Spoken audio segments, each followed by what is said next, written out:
Hi, I'd like to welcome you to the Radcliffe Institute for Advanced Study. My name is Alyssa Goodman, and I am both a professor in the Astronomy department and also one of the co-directors here for science.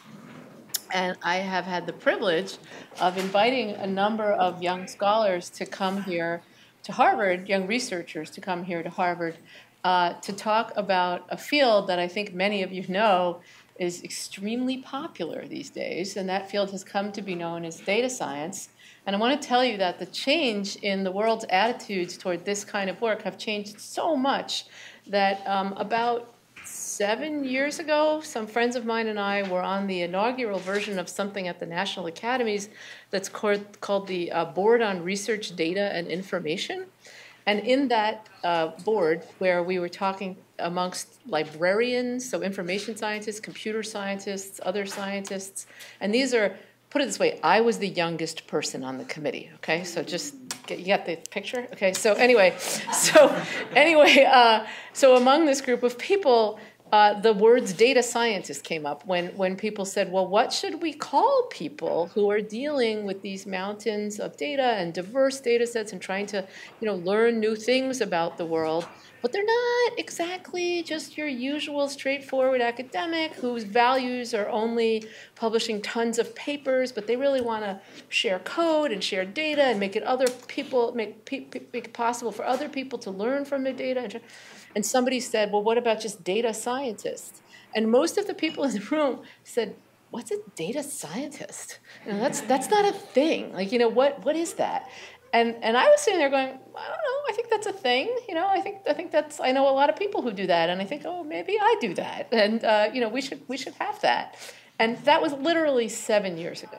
Okay, and now, like, most members of the public have some idea what a data scientist is. And that's because we have so much information available online and through also private means, but largely online. Whether you can get to it or not is a different question. But anyway, that the kinds of questions that people can ask and legitimately answer have completely changed in just the lifetimes of the young people sitting in the front row. And so to just explain a tiny bit more, the Next in Science program, I believe, was started by John Hughes, right, my predecessor in this role. And it used to be called Next in Science, and we added the Next in parentheses data science just for this year. And then we had this tremendous challenge because the idea was to find people who are early in their careers but who are already, I'm sorry to embarrass you all, but superstars, and bring them here to Harvard and Radcliffe so that you can hear what they're doing and learn about the future. And there are a lot of these people. And so we had a hard time choosing, and so I hope that you very much enjoy the 4 people who we've brought here today. And so just to give you a little preview, we're going to have Jen Pan, who's coming to us from Stanford, and she's going to talk about uncovering online censorship and propaganda in China. And then we're going to have Nathan Sanders, who once upon a time started out his world here at Harvard in astrophysics, but is now at Legendary Entertainment as a data scientist. And he'll talk about Hollywood data science, the role of inference and prediction. Those are words you haven't heard before too often, Hollywood inference prediction. And then after we have a short break, and I hope everybody will enjoy that and then come right back in, we're going to have a talk from Saki Takahashi, who will take us into the realm of epidemiology. And she's now a graduate student at Princeton University. And then last but certainly not least, we will explore the wider universe with my astrophysics colleague, Renee Logic, who will talk, among other things, about how data are being anticipated and then will be used with projects that are truly gigantic, like the Large Synoptic Survey Telescope. And if you ask her nicely, she's going to show you an amazing movie at the end of the day. So just remember that. Somebody asked her that in the questions. Okay, so then we're going to get started with our first speaker. And the format is that we're going to ask each speaker, they're going to talk for about 15, 20 minutes, and then you'll have 5, 10 at the outside minutes to ask questions of just that person, so in the order that I just mentioned. And then at the end, there'll be a joint 20-minute or so conversation with all 4 people. So the first person is going to be Jen Pan, and she currently holds the title of Assistant Professor of Communication at Stanford University. She went to Stanford from Harvard, where she got her PhD here in the government department, working with Gary King and other people.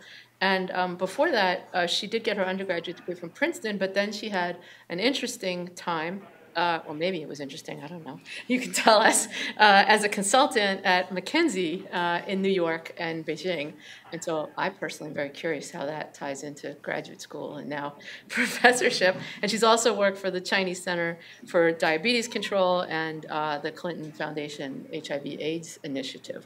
And she knows about how authoritarian regimes manipulate the techniques of data science to manipulate people, I guess, is what we could say. And I'm not going to say more about what she does because she's going to say plenty more about what she does right now. So thank you and welcome, Jeff.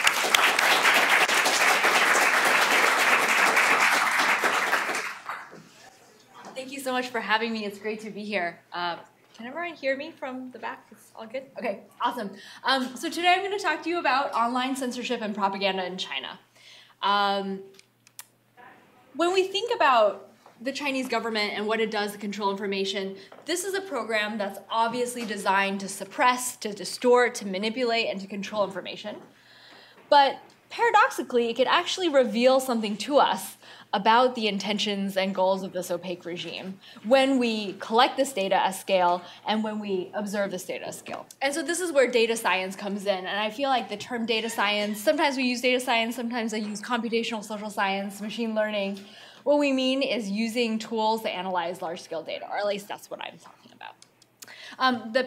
The work I'm talking to you about today is a series from a series of 3 papers. The first is the observational study of how the Chinese government removes content from social media.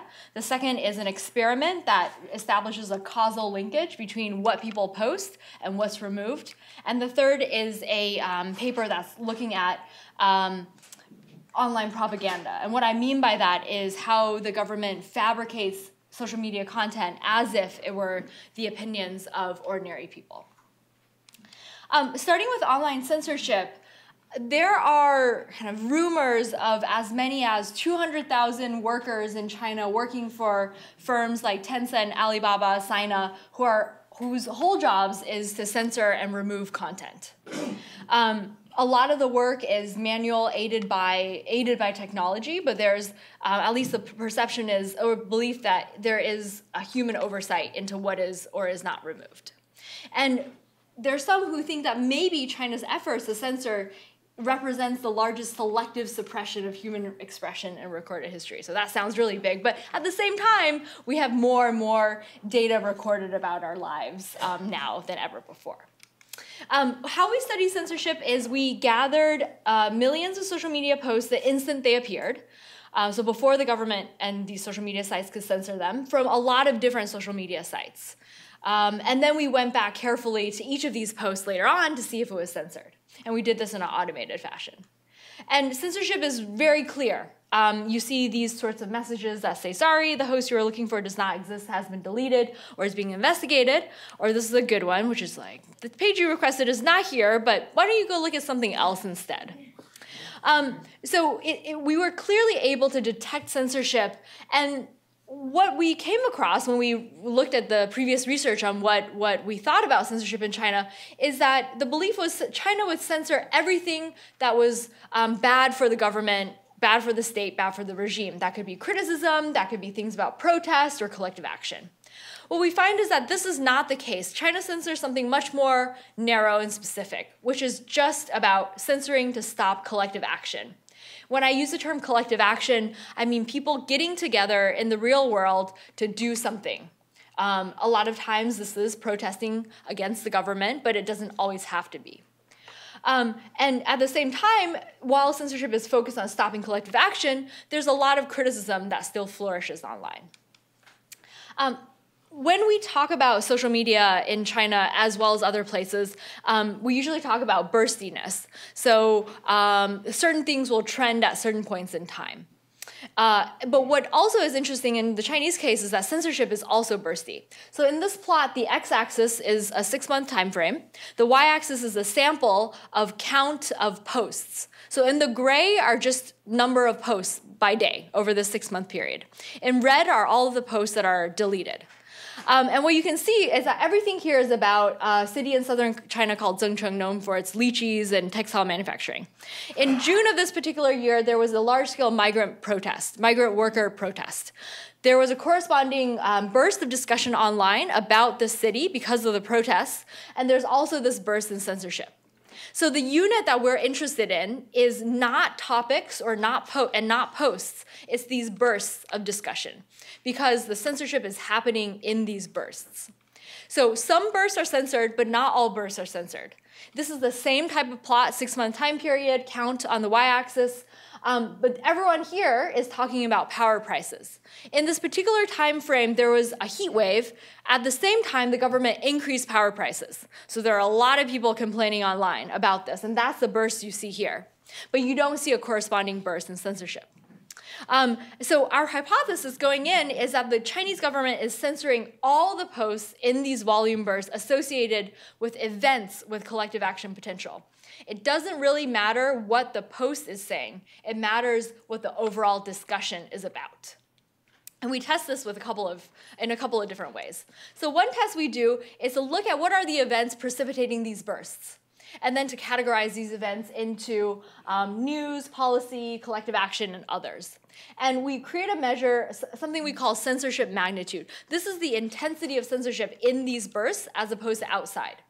And you can see that for the most part, these bursts related to policy and news, which are in purple and blue in the darker colors, have censorship magnitude around 0, which means that there's really no increase in censorship when the burst happens. Sometimes there's actually a decrease because there's a burst and maybe less content is removed. But when you look, there's a big long right tail, and a lot of these are in red. So all of the kind of little segments in red are events or bursts related to collective action. And that's where the censorship magnitude is much higher. We also see that in the yellow, pornography is censored. That's less interesting for our particular focus because every country to some extent censors pornography. But we go a step further, not just looking at the kind of overall discussion of the burst, but what each post is saying. And there we see that regardless of the content or sentiment of the posts, what really matters to censorship is the overall discussion. So in this plot, the y-axis is the percent censored. On the left panel, these are posts in bursts related to collective action. And there, whether the post is critical of the state in red or supportive of the state in green, it's highly censored. Versus posts that are happening in bursts not related to collective action. There, whether you're critical or not, doesn't really matter. The censorship is very low.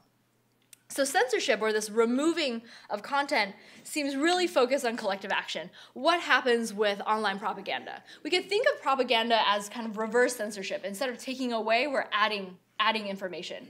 And here I'm talking about the specific form of propaganda that's the fabrication of content by the government as if it was the opinions of ordinary people. So sometimes this is called government astroturfing. It can be called misinformation campaigns, disinformation, trolling. There are lots of different names and words that people are using for these phenomenon. In the Chinese context, the people who do this type of work are known officially as internet commentators, so it's a very innocuous name. But more colloquially, they're known as 50-cent party members, people who are paid piecemeal 50 cents for each post that they make online. And so what do? The prevailing view, and this was my view before this research, is that these 50-cent party members, I'm just going to call them that for the rest of the talk, that they are arguing with and debating against those who criticize China. So let's say online someone is criticizing Chinese leaders, Chinese policies, or being really favorable of the US or democracy. 50-cent party members will come in and argue against those people. That was my belief of what 50-cent party members do. But with our research, what we found is that that's not at all what's going on. These 50-cent party members do not argue. They don't even touch these controversial issues. And instead, they're distracting. They're putting out lots of really positive, happy content that's totally irrelevant, does not touch on any critical, controversial, debatable issues. And the way we study that is to try to get ground truth data. So this is hidden, this is fabricating content and trying to pretend it's real people. So this is not a public program. And ground truth data has been difficult to come by, but we were lucky that a few years ago, there was a leaked email archive from the Zhangong Internet Propaganda Office. This is one county in south central China where these emails were leaked, and you see lots of emails sent to and from this Zhangong Internet Propaganda Office, which is in this network plot in the middle. And all around it are lots of emails coming in by internet commentators claiming credit for the posts they've made on behalf of the government. So this is the ground truth data, and it's publicly available now, but it has been largely overlooked because it's really messy. The emails are in different formats. Some of these credit claiming is screenshots, some are attachments. And what we do is use a lot of different machine learning as well as large-scale hand annotating methods to extract and make this data systematic. And from this data, we extracted over 40,000 known 50-cent party posts, over 43,000 known posts. And so that's what I mean by ground truth data. We know that these are workers making these fake posts at the behest of the government. And then we build out from this ground truth data to extrapolate and make predictions. So first, we analyze the content of the leaked data, which is, as I mentioned, from one county in China. And then we extrapolate to all 2,800 counties in China. And then we validate that extrapolation, and we also validate our validation. What we're interested in is the content of these 50-cent party posts. We want to know, what are they saying? And so we estimate the distribution of these posts into 5 categories. The first category is what we call taunting of foreign countries. So this is criticizing people online who are supporting the US, supporting democracy, supporting the West. The second is what we call argumentative praise and criticism. So these are people who are critical of those who are critical of China, Chinese policies, and then praising those who endorse China. The third category we call non-argumentative praise or suggestion. So this is statements like, we should increase prosperity, or we should improve the plight of the poor. Things at such a general level that everyone can agree with. The third category is just announcements of policies and programs. And the fourth is this cheerleading category, so motivational, inspirational, positive messages. You get messages like, I woke up this morning feeling so thankful that I'm a Chinese citizen. I hope everyone else has a wonderful day. So just being very, very positive and happy, not touching on any sort of content. Prevailing view is that this is what the 50-cent party member is doing, this taunting, this argumentation, debating. But what we find is all the content falls into these 3 categories. And I'm going to show you analysis from 5 data sets that move from the leaked data out to other places in China. And so this plot on the y-axis is just the proportion of content in each of these 5 categories that I just showed you, which are labeled here. The starting data set is these posts from the leaked emails, this 43,000 posts from the leaked emails. They're made to all sorts of websites in China. And here, over 80% of the content is in cheerleading. And that was really surprising to us because we thought the content would be like down here in taunting and argumentation. And that wasn't the case. And we think this is very unlikely to be due to any sort of sampling error, but we pushed really hard and tried to find any content that would go into the taunting and argumentation categories. And in the end, we found, I think, 26 posts out of 43,000 that could conceivably be in those categories. So the next thing we do, we want to extrapolate, but the next thing we do to set up for that is to look just at posts made on Weibo, which is the Chinese kind of version of Twitter. And we're looking at posts from all the accounts that were leaked. So this is about now 160,000 posts. And again, primarily the content is focused on cheerleading. When we looked at these Weibo accounts, we found that there are 2 types of accounts. One were what we call ordinary accounts. These are accounts that you and I might have. They're posting on food, travel, kids, and then interspersed are a few posts made at the behest of the government. So it's incredibly difficult to identify these accounts that are making these posts because they are actually people's normal accounts. Oh, and I should say that the people who are making these posts, we found in the process of systematizing the data, were basically all government employees who have other jobs, who are working for the county, who are working for the township, villages, neighborhoods, but who are making these posts on the side. And so some of them were using their real Weibo accounts and making these posts. Very difficult to identify. But there are also accounts that were what we call exclusive accounts, made just to make these 50-cent posts. These are much easier to identify, and reassuringly, ordinary and exclusive accounts do very similar things. So it's not the case that ordinary accounts are doing the taunting and argumentation while exclusive accounts are doing cheerleading. And we're going to extrapolate and predict focusing just on these exclusive accounts, so that's important for us. We first start with within county prediction and then move to out of county prediction. And the picture is very, very consistent. 50-cent party content is focused on cheerleading these positive, inspirational messages. The other thing to note is that these posts are not made uniformly over time, but are very bursty. This is from the leaked data. They're making posts before certain holidays, before sensitive political meetings, when protests and collective action might be more likely, as well as after events, collective action events that get a lot of national attention, like the Shanshan riots or Urumqi railway explosion. So it seems that these, especially the cheerleading content, is aimed or timed to distract from collective action, at least to a certain extent. So how do we validate our predictions? We decided to ask the people we predicted to be 50-cent party members. You might think, how is this going to work? These people's jobs are to mislead. They work for the government. Maybe their jobs are at stake. They're not your optimal survey respondents. But we decided to do it anyway, and we administered a double-blind survey on Weibo through direct messaging where we said, ask this question. I saw your comment, it's really inspiring. I want to ask, do you have any public opinion, guidance management, or online commenting experience? So we're not using the terminology of 50 Cent, we're using the government's own terminology. So we asked this question of the accounts we predicted to be 50-cent accounts. We also asked the same question of the accounts we know to be 50-cent accounts, and then we asked accounts the same question that are unlikely to be 50-cent accounts.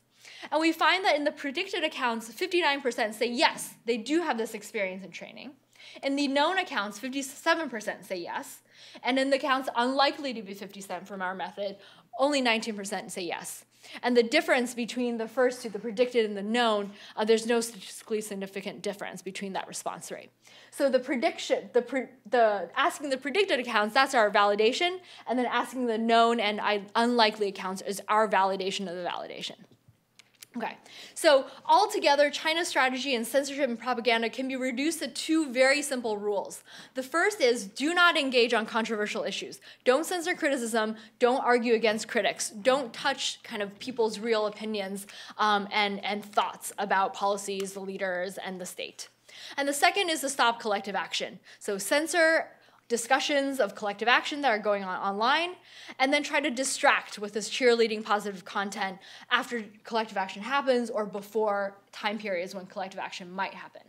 And I think altogether for a social scientist like me, is the promise of data science is that when we study these phenomena at scale, government information control efforts leave really big footprints. Before, we couldn't see these footprints, so we couldn't really understand what these opaque, non-democratic governments were doing. But with data science and computational data science, machine learning, whatever we want to call it, these methods allow us to see things that were not visible to us before. So I'll stop there. Thank you very much.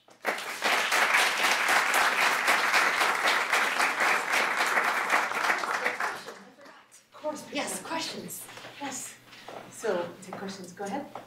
So, I was wondering whether you guys have thought about what the Chinese government might be doing to first mine those data and how they might have, because it looks like they certainly proved to themselves that the methods that they are using are the most, effective sort of ways of dispensing the propaganda, right? Are there any known, tools that they're using to find any causality? So we don't know for sure what the government is doing, but we do know that the government is putting a lot of funding into Chinese academic institutions to improve technologies in data science and computational methods. A lot of the work on censorship, at least, that's being done is being done in the internet content providers.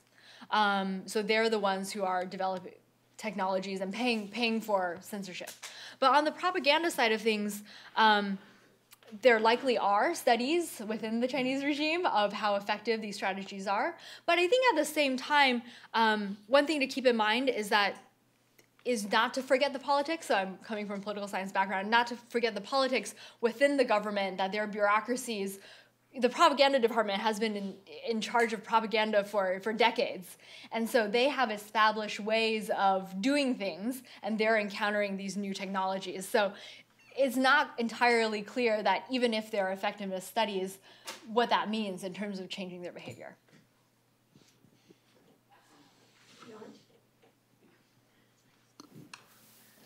Maybe this is too basic a question, but if these propaganda cheerleading messages come in bursts, it's effectively a reactive coordination message. So do these people get little messages somehow or code like, okay, go for it?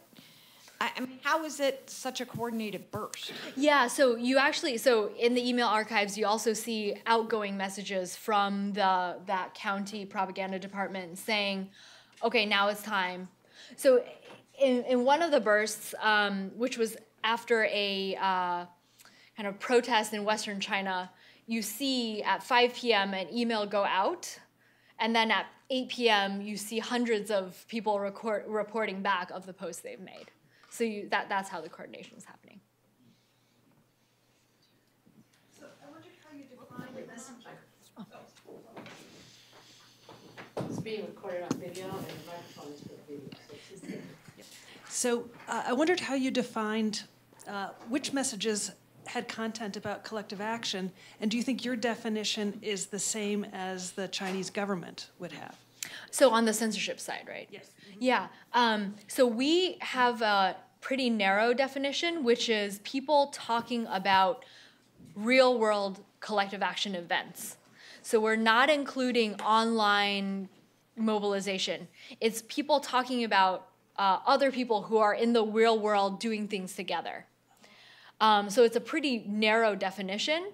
And in the experiment, our experimental study, I didn't talk about it as much, but we actually there made posts in these collective action bursts. And we also try to make posts in kind of online mobilization bursts. And there, that content is not censored.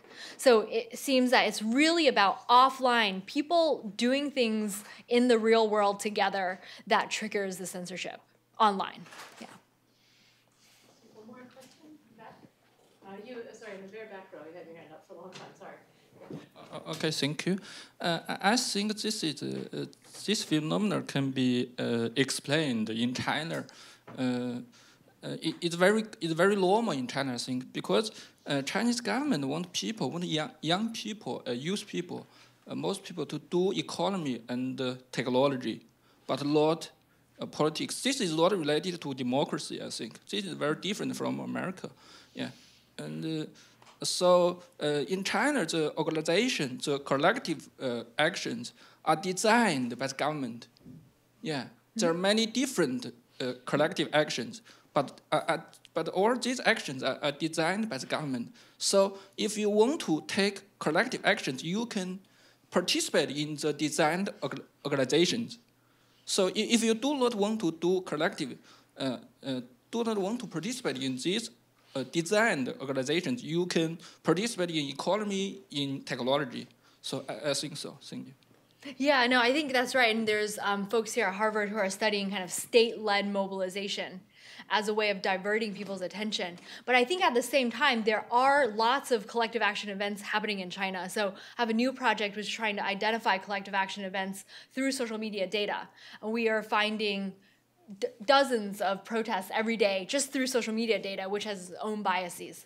So I think regardless of the government's efforts to try to divert collective action, people face grievances and problems in their everyday lives that they can't sometimes solve on an individual level basis, and they get together with others who face similar problems, and they engage in collective action and protest. Perfect. Well, thank you again.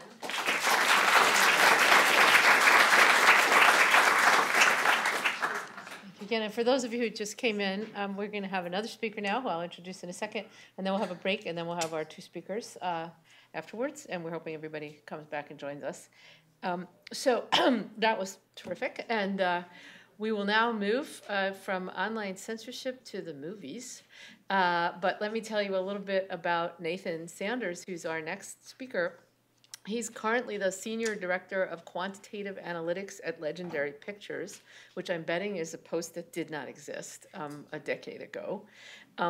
Before he did that, I mentioned earlier that he got his PhD from this fine university. Don't worry, we do have people on the program who did not get their PhDs from Harvard, just these first two and me. Anyway, so he got his PhD in Harvard in 2014 in astronomy. But while he was here, it wasn't enough for him to very quickly get a PhD, which he did, where he studied supernovae and learned a lot about data science by looking at the so-called light curves, the time behavior of the brightness of supernovae. He also started two things that some people in the audience may have heard of. One is called Astrobytes, which is a service where graduate students write summaries of professional articles for other people. And building off of that, there's now a big conference he might tell you something about called Communicating Science Conference, or ComSciCon, which is vastly oversubscribed, and people attend it to learn how to communicate science with the public. And Nathan doesn't like when people know that about him in advance because it puts pressure on him for giving an amazing talk, which I'm sure he will. But anyway, so you can see that he has historically many extracurricular interests. And so he's not going to talk about new statistical methodologies for measuring the light curve properties of hydrogen-rich type 2 supernovae today. But don't worry, we have a different astrophysics talk for you later. So instead, he's going to talk about his work at Legendary Entertainment and how that works in the data science world today. So, thanks.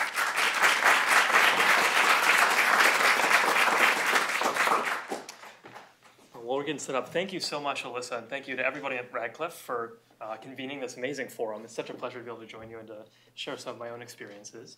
So as Alyssa said, I really want to actually do two things in my talk. I want to give you a little bit of information about my own background in research, first in astronomy, and now I'll focus on what I do today at Legendary Entertainment and what our group does. But importantly, I also want to draw connections between the two.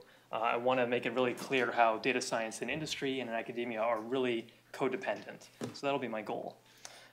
So as Alyssa said, I have a background in astronomy. I did my undergraduate work in astronomy at Michigan State, my PhD here at the Center for Astrophysics at Harvard, and today I work at Legendary Entertainment. I'll tell you all about Legendary Entertainment in a moment, but I thought I'd start off with a story about my graduate work here at Harvard. So I did my thesis research with Alyssa Soderberg, who's a phenomenal scientist who studies supernovae here at Harvard. And our work spanned the full gamut from actually detecting the supernovae. And I won't talk about this in detail because I think Renee might tell us a little bit more about astronomical transient discovery in a little bit. But suffice it to say, it's a very hard challenge because we're trying to detect these incredibly minute changes in brightness on the sky, which correspond to these incredibly energetic and violent explosions of massive stars that happen in the distant universe, often literally halfway across the observable universe. So my focus in this work is on, as Alyssa said, the statistical modeling of the light curves of these stars, of these stellar explosions. So this is what that looks like. A light curve is very straightforward. It's actually just a plot of the brightness of one of these explosions over time. So the x-axis in this plot is just the time in days. The y-axis is the brightness of the event.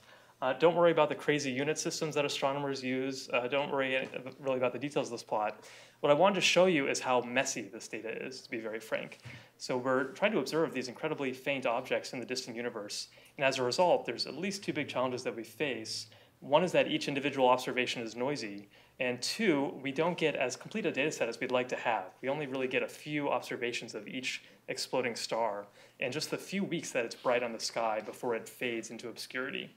And that's a huge challenge from a statistical point of view. It means we really need to treat each and every single one of these observations as something truly precious. There's an enormous amount of investment of the scientific community and in dollars in building these telescopes to be able to collect these precious few data points. So it's my mission and the mission of our group to use statistical modeling to extract every last piece of information that we can from these relatively few precious data points.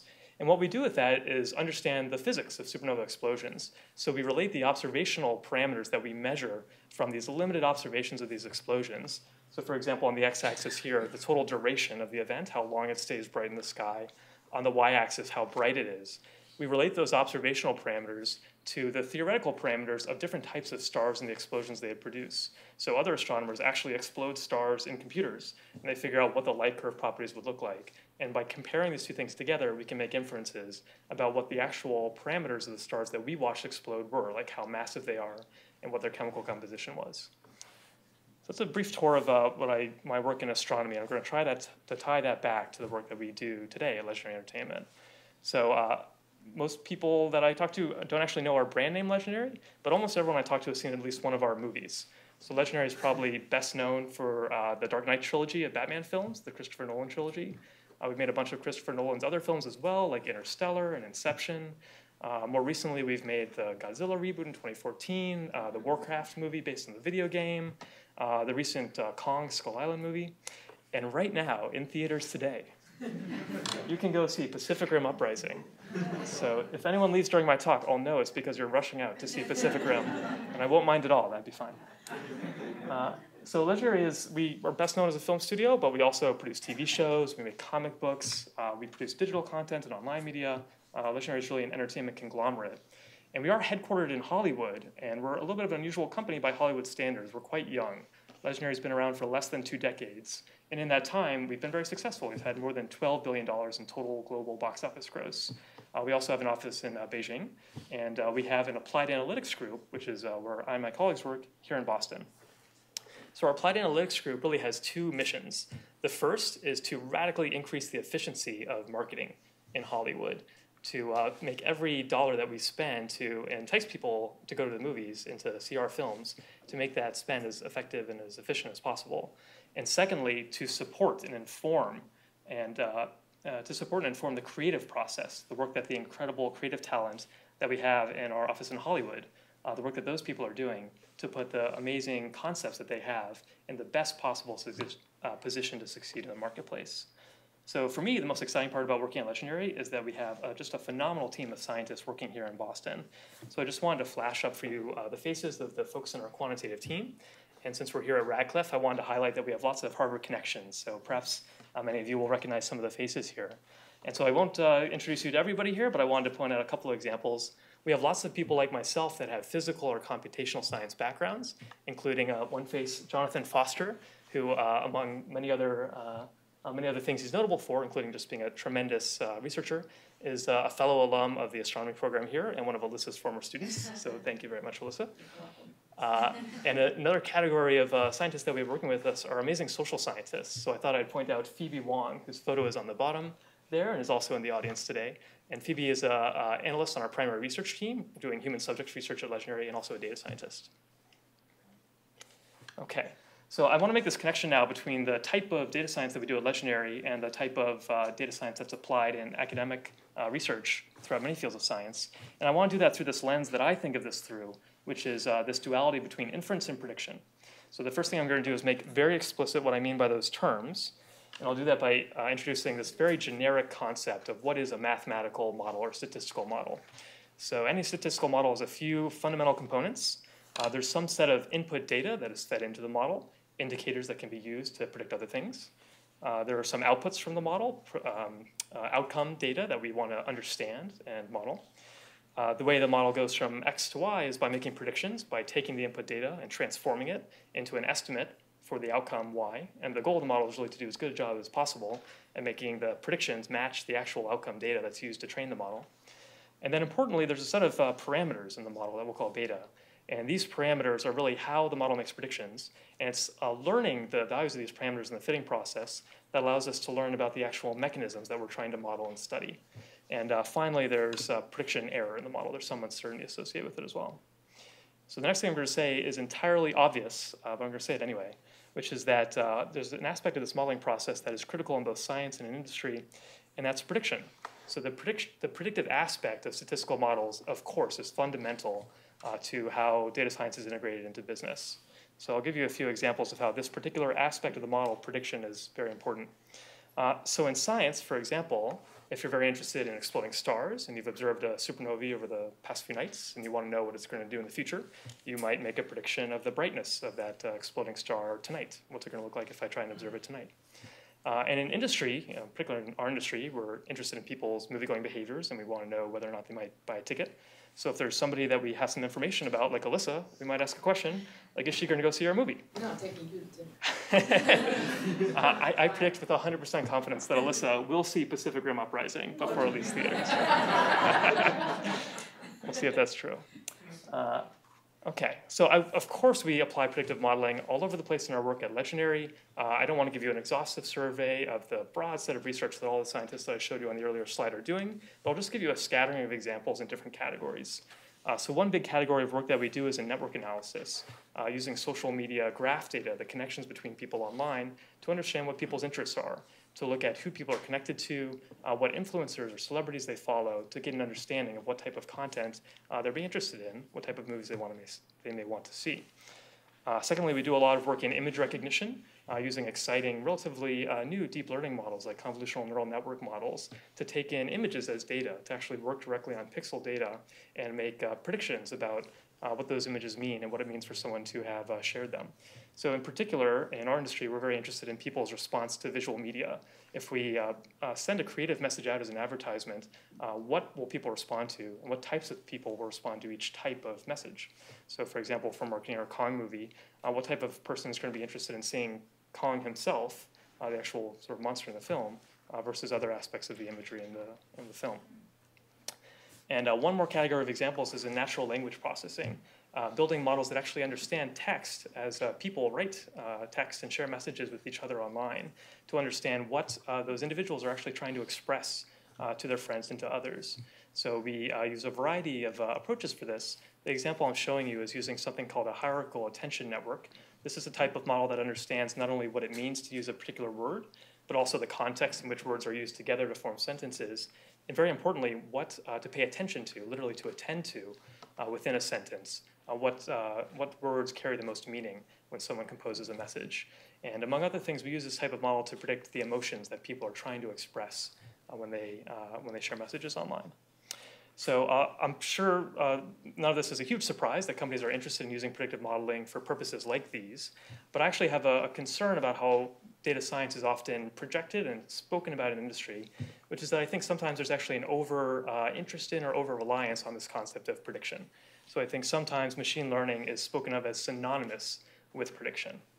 So what I mean is that I think sometimes when people think of the modeling process, this is not actually the picture they have in mind. What they have in mind is something more like this, where there's one element of the modeling process that sort of takes over. And I think there's at least one other part of the modeling process that's equally interesting and important, and that's inference. And what I mean by inference is being able to learn from the model fitting process itself, to be able to learn from the comparison between model and data about the process that we're trying to model. So my sort of definition of statistical inference is the ability to learn from the comparison of models and data. So to make this concrete, let me give you those same examples again, but from an inference perspective. So in science, we might want to ask not just how bright is a supernova going to be, but what are the properties of the stars that led to those explosions? And in industry, we want to know not just whether or not someone's going to go see a movie, but what led them to make that decision. What is it about the film? What is it about the person that made them interested in that content? So ultimately, for I think scientists in both academia and in industry, ultimately, inference is a decision-making tool. It's what allows us to use data and use data science to inform the decisions that we make as movie producers, as executives, and as scientists trying to evaluate different theories. So let me give you sort of another scattering of examples of how we apply statistical inference at Legendary. And again, I'll just kind of survey a few different categories. So the first category is inferences that we use to understand content, understand the actual products that we produce.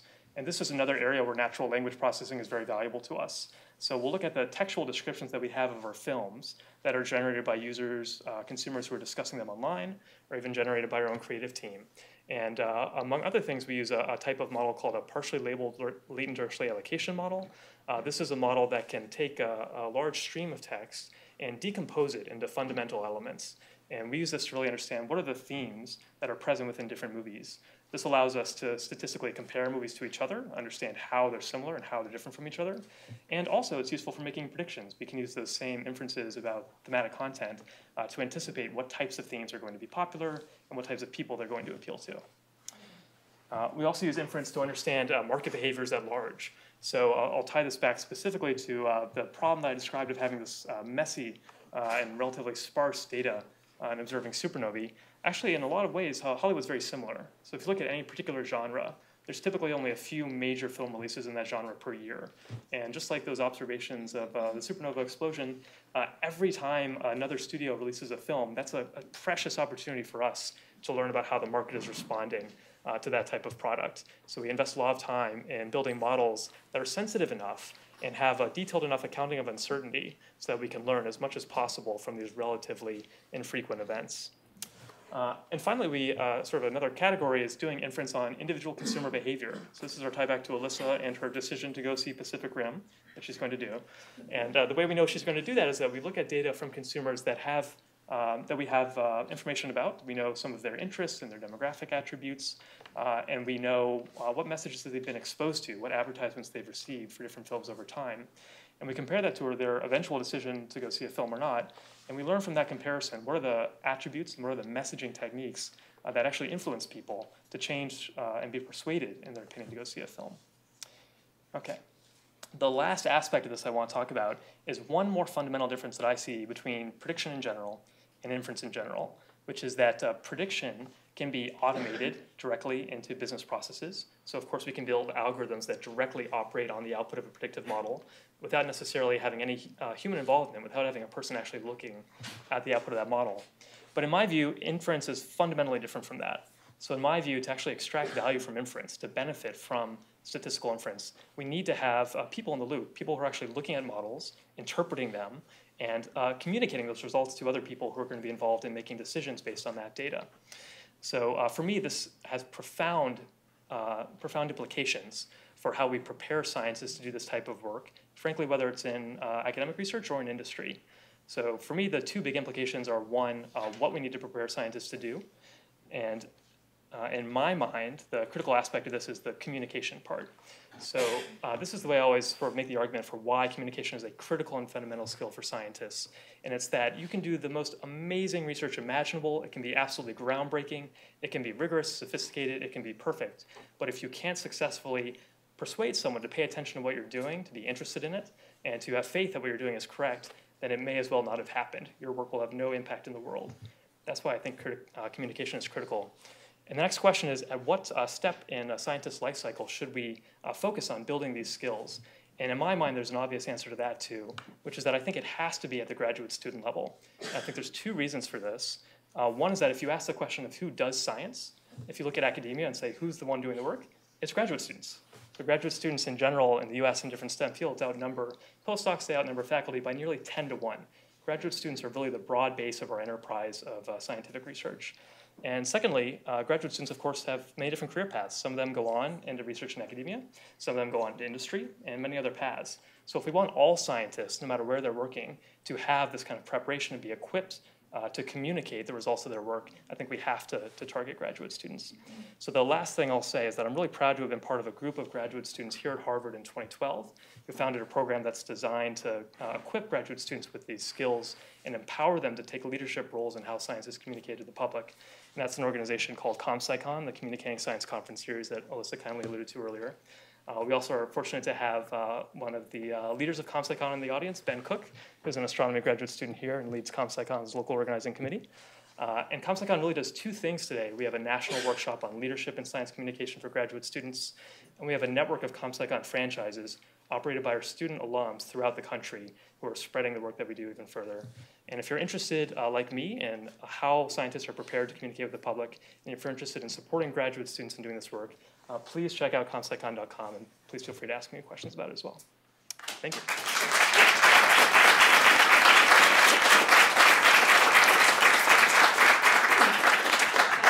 I learned that I have to go see Pacific Rim, but That's right. and a lot of other things. Thank you, Nathan. So we can take some questions for Nathan. Go ahead. What do you think are the differences?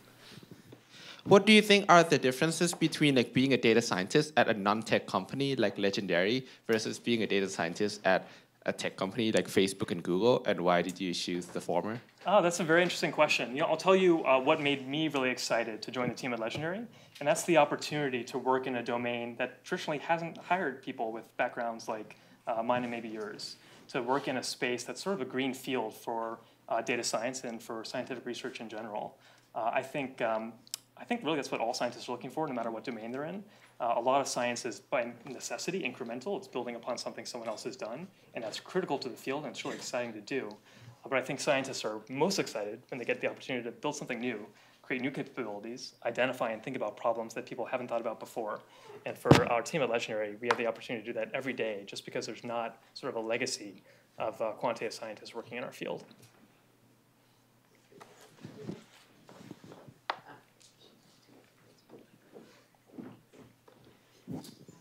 Not to pick on Alyssa again, but in your example about the movie ticket, when I think of Inference, there's always some error bar on the data. So how do you determine that Alyssa has bought the ticket, and what is your error bar on her ticket buyingness? You come from much the same perspective as us, which is that the uncertainty analysis aspect of that problem is absolutely critical. And so I want to highlight some work that one of our colleagues at Legendary, Victor Lee, has done. He's actually a Harvard alum from the ICS program. He's built this fantastic Bayesian probabilistic model to relate the ticket sale data that we have to individual consumers' preferences, interests, and the past ads they've been exposed to. And in this probabilistic framework, I think among many reasons why it's really valuable, is that it allows us to account in great detail for the uncertainty associated with varying channels that people get exposed to advertisements from. And also, the relatively sparse data that we have available for this type of study. I would actually draw a contrast between the type of modeling that we do in this domain, which is called attribution modeling, and the work that's done at some of the tech companies, for example, where they're operating on the sales of digital products that you can track very easily with a click. And in that domain, you often have millions and millions of cases, millions and millions of data points to do this analysis on. And at that scale, perhaps uncertainty is not critical to understand, because you can beat down those error bars by sheer number. But in our domain, where tickets are sold at brick and mortar stores, there's not a digital tracking system for them, but instead we have to use primary research mechanisms to collect that data, and we end up with smaller sample sizes. Understanding of uncertainty is critical. And so this is one of the few areas where we've actually published our work, so it's publicly available, and actually on GitHub if anyone wants to download it and build their next better version of it. So if you search for my colleague's name, Victor Lee, in attribution modeling, you can see exactly how we do that work.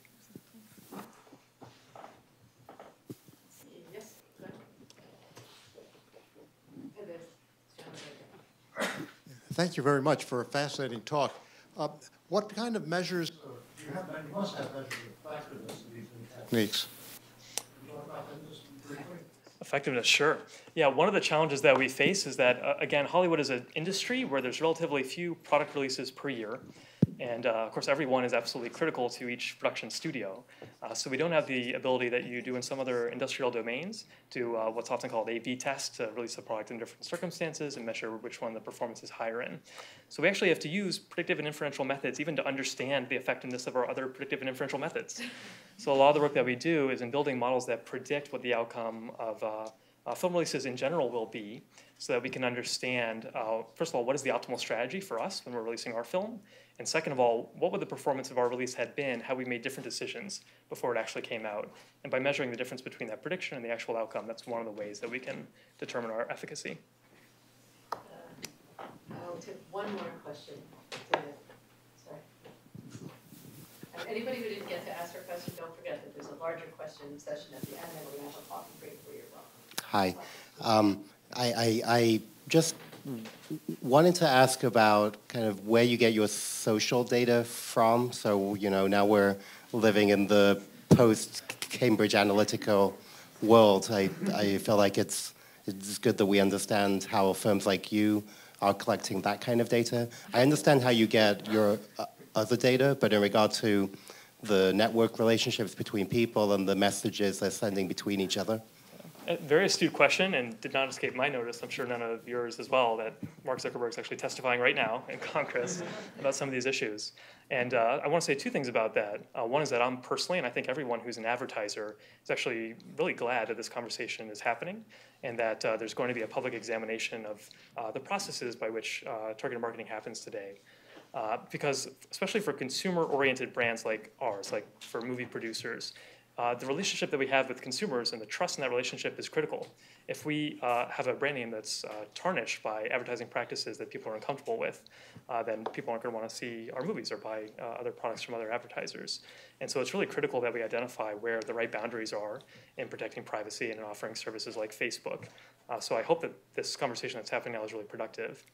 The second thing I'll say is that when I look at the capabilities that are being developed by my colleagues right now at Legendary, And I don't want to get into specific examples, but the ones that are most exciting to me actually do not rely on any individual consumer's data at all. So I'll just give you an analogy as an example for the type of thing I'm talking about. I showed you that we do a lot of work to understand the efficacy of different advertising channels. Maybe not a surprise that in our industry, one of the most important ones is actually theatrical marketing, actually showing trailers before films in cinema. And of course, that's been done for a long time. And of course, in doing that, you don't need to know anything about who's walking in the door. You don't need to know the identity of any individual who's showing up to see your trailer in the theater. But it can still have a big impact on them. And it's also a very targeted approach in the sense that it's being shown only to those who are obviously moviegoers. And you can sort of choose the films that you're showing them on as well. So by that analogy, by using that type of strategy that operates on sort of an aggregate level, I think we can be really effective targeted marketers without being exposed to the type of privacy concerns that are in the debate right now. Thank you so much.